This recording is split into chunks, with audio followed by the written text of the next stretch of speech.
شروع اللہ کے نام سے جو بڑا مہربان اور نہایت رحم فرمانے والا ہے۔ السلام علیکم پیارے ناظرین و سامعین، امید کرتا ہوں کہ آپ سب اللہ کے فضل و کرم سے ٹھیک ہیں، اور اللہ تعالیٰ سے دعا کرتا ہوں کہ اللہ تعالیٰ آپ لوگوں کو صحت و تندرستی عطا فرمائے اور آپ لوگوں کی تمام دلی مرادیں پوری فرمائے۔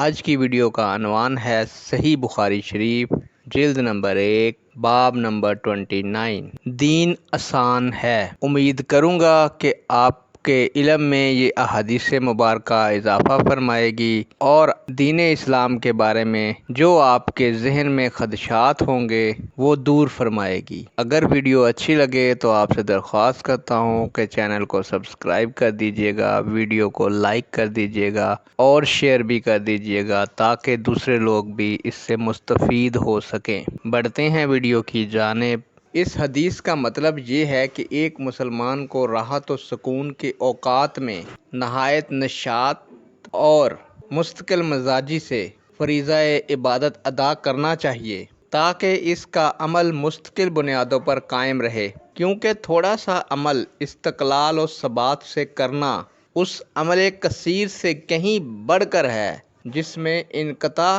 آ جائے۔ نیز عزمیت اور رخصت دونوں چیزیں دین میں شامل ہیں۔ اسلام کا تقاضا ہے کہ دونوں پر عمل ہو۔ عزمیت کی حالت میں عزمیت پر عمل کیا جائے اور رخصت کے موقع پر اس سے فائدہ اٹھانا چاہیے۔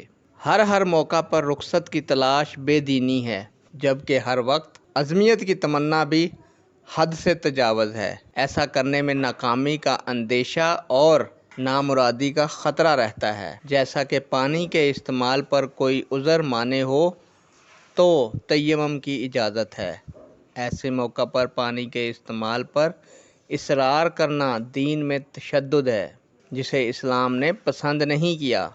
پیارے دوستو، فرمان نبوی ہے، اللہ کے نزدیک سب سے زیادہ محبوب دین حنیف ہے جس کی بنیاد سہولت پر رکھی گئی ہے۔ بڑھتے ہیں احادیث مبارکہ کی طرف۔ حضرت ابو ہریرہ رضی اللہ تعالیٰ عنہ سے روایت ہے، نبی صلی اللہ علیہ وآلہ وسلم نے فرمایا، بے شک دین اسلام بہت آسان ہے، اور جو شخص دین میں سختی کرے گا تو دین اس پر غالب آ جائے گا۔